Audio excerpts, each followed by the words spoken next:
আসসালামু আলাইকুম। আমি ডক্টর রিতা তাহের।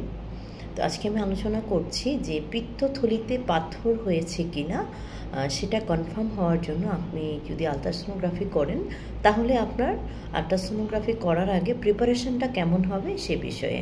তো আমরা এখন অনেক স্মার্ট হয়ে গেছি, সবাই মোটামুটি অনেক কিছু ইউটিউবে সার্চ দিয়ে বা হচ্ছে গুগলসে করে জেনে যেতে পারি।